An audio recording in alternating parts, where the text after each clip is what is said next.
What's up, dreamers? It's your boy Mello, and today we're going to be discussing an interesting topic. Who would be the best pre-Boruto era character you choose to switch out for Sasuke and help Naruto fight the godly Isshiki Otsutsuki? Yeah, let's talk about it.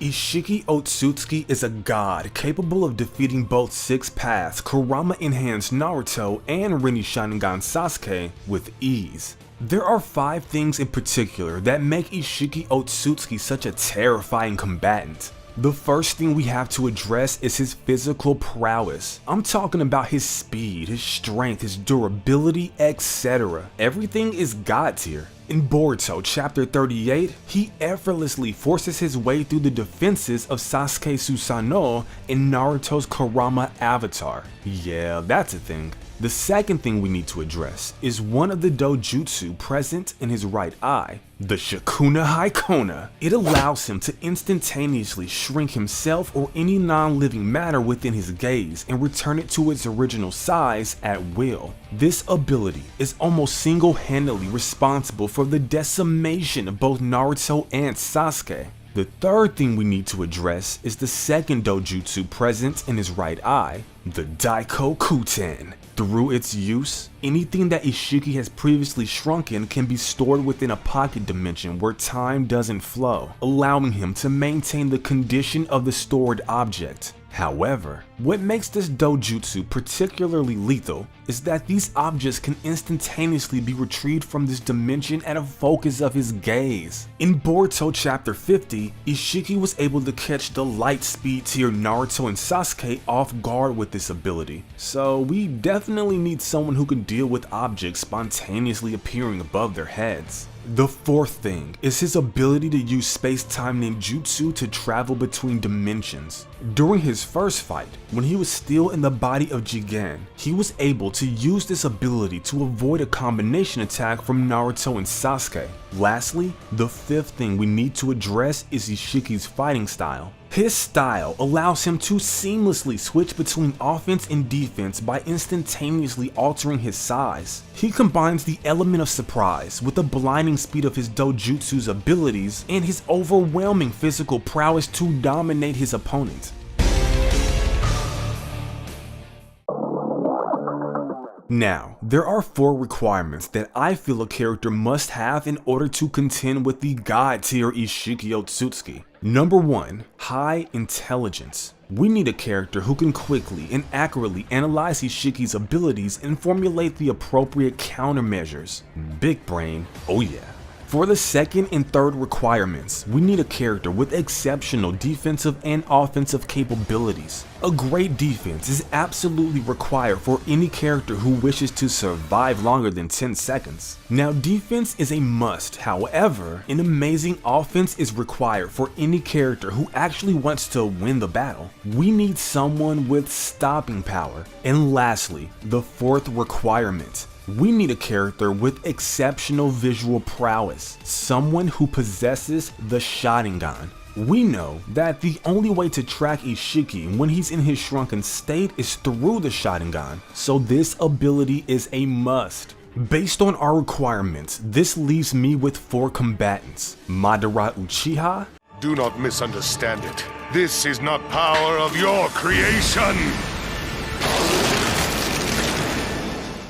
Itachi Uchiha. One's reality might be another's illusion.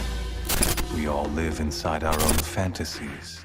Obito Uchiha. I could say I did it on a whim, or that I planned it, or that it's for war, or that it's for peace. And Kakashi Hatake. Right now, all I can give you is just death. Now, based on his fight with Naruto and Sasuke, we know that there's nothing pre-Ten Tails Madara can do. All of his elemental-based ninjutsu are irrelevant. Isshiki would simply shrink any attack down to nothing. This includes Madara's ability to pull meteors out of the atmosphere. All of his wood-style ninjutsu will be irrelevant along with his Susanoo. Ten-Tails Madara would definitely do better, and he may be able to utilize his Limbo clones for both offense and defense. However, Madara's Limbo clones scale to Naruto's Shadow clones. These are the same Shadow clones that Ishiki defeated with ease. Also keep in mind, Ishiki was able to catch the light speed tier Naruto off guard through the use of the Daikokuten. He summoned cubes that covered a large area of the battlefield faster than Naruto's clones could react, and remember, these clones scale to Madara's Limbo clones. This tells us that Ishiki doesn't really need the ability to sense Madara's Limbo clones in order to destroy them. Yeah, there's really nothing Madara can do.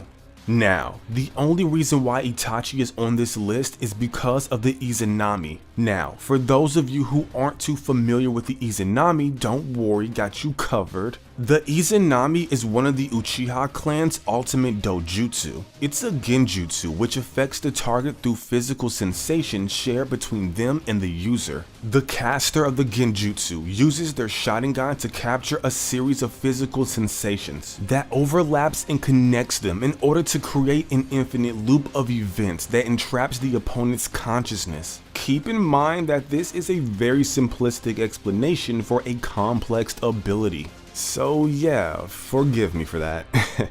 Although this is a very broken ability, it does take time to set up, and there is no way Itachi Uchiha would live long enough to set up the conditions for the Izanami.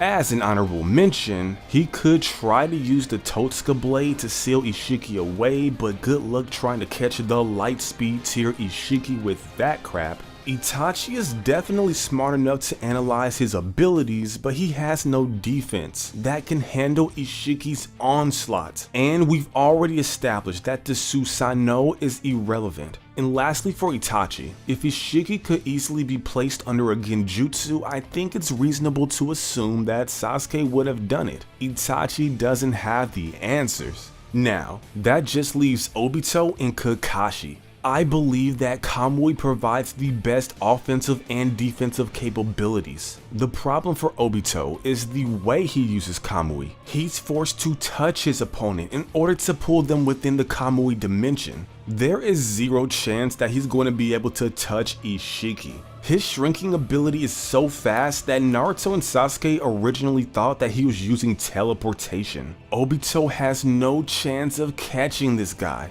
Obito's second problem is that when he becomes the Ten-Tails Jinchuriki, he loses the ability to use Kamui. He's definitely a lot stronger as a Jinchuriki, but the power doesn't compare to Ishiki's. Remember, Obito absorbed the power of an incomplete Ten-Tails and continues to get speed blitzed by the second and fourth Hokages. Yeah, Obito don't want that smoke. That just leaves Kakashi.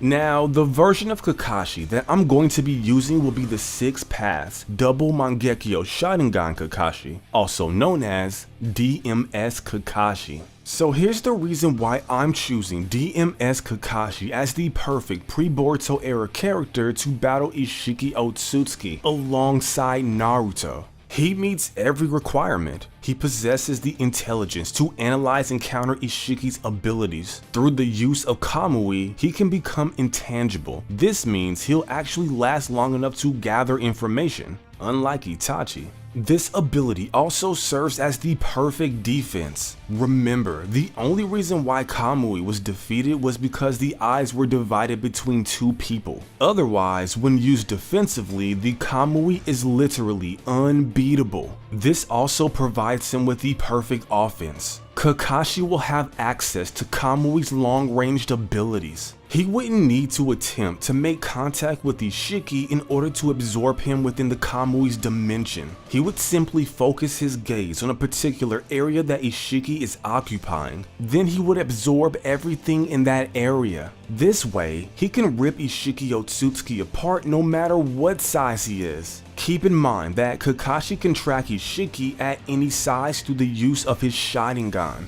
Also remember that Kakashi has 6 paths chakra. Just as I thought, gaining 6 paths power enhances one's visual prowess too. This amplifies the abilities of his Sharingan. It also removes all of the negative drawbacks of using the Mangekyo Sharingan. He also has the only Susanoo that Ishiki can't overpower. DMS Kakashi negates Ishiki's physical attributes by becoming intangible. He negates his ability to shrink himself and other objects because he can track him with his Sharingan. He negates Ishiki's Daiko Kuten because there's nothing that he can summon that Kakashi can't instantly phase through. He has an unguardable attack, the Kamui Lightning Blade, along with a powerful, long-ranged, area of effect type of attack like the Kamui Shuriken. Ishiki's ability to escape by using space-time ninjutsu to travel between dimensions is interesting. However, we know that those who use pocket dimensions do not share the same space-time. This information was given to us during Kakashi's explanation of Masked Obito's abilities. So this rules out Ishiki teleporting to Kakashi's Kamui dimension. At best, Ishiki can escape using space-time ninjutsu. However, during his fight with Kaguya, Kakashi actually warped away a space-time rift that was created by Black Zetsu. So it's entirely possible that Ishiki could get caught in Kakashi's Kamui while trying to escape using space-time ninjutsu. There's a reason why no one could stop Obito until Kakashi got involved. He beat me to it. Damn you, Kakashi! No! There's a reason why Naruto and Sasuke couldn't defeat Kaguya until Kakashi got involved and came up with a strategy to seal her away. Listen up. I've got a plan. This is going to be our very last mission as Squad 7. There's a reason why Hagoromo, the Sage of Six Paths, praised Kakashi's efforts against Kaguya Otsutsuki. You're Kakashi Hatake, isn't that right? Yes, sir. Good job guiding everyone and making sure my mother was sealed away. That truly was the work of the gods. There's a reason why the writers took this power away from Kakashi. DMS Kakashi is an absolute monster. I believe that if you replace Six Paths DMS Kakashi with Rinne Sharingan Sasuke, then Naruto wouldn't need to use this power-up that could kill him. Ooh. Ishiki Otsutsuki would have lost already. He would have lost their first fight while he was still in the body of Jigen, reincarnated, and got his ass kicked again. Kakashi Hatake, the 6th Hokage, the Sharingan warrior, would be the perfect pre-Boruto era character to help Naruto defeat the god tier Ishiki Otsutsuki. But enough of what I think, I want to know what you think. Leave a comment down below letting me know your thoughts. Mello's message of the day: when it's all said and done, you don't want to look back on your life with regrets, thinking about what you could have done. Ugh. Don't waste your potential in youth by thinking you have more time than you actually do. If there's something you want to do and there's someone you want to be, then do that thing and be that version of yourself. You got this. If you're new to the channel, don't forget to subscribe. Hit that bell icon for notifications. Trust me when I tell you that you don't want to miss out on my next video. And lastly, hit that thumbs up button to support your boy. My name is Mello. I'm signing out. I'll catch you on the next one. Later, guys.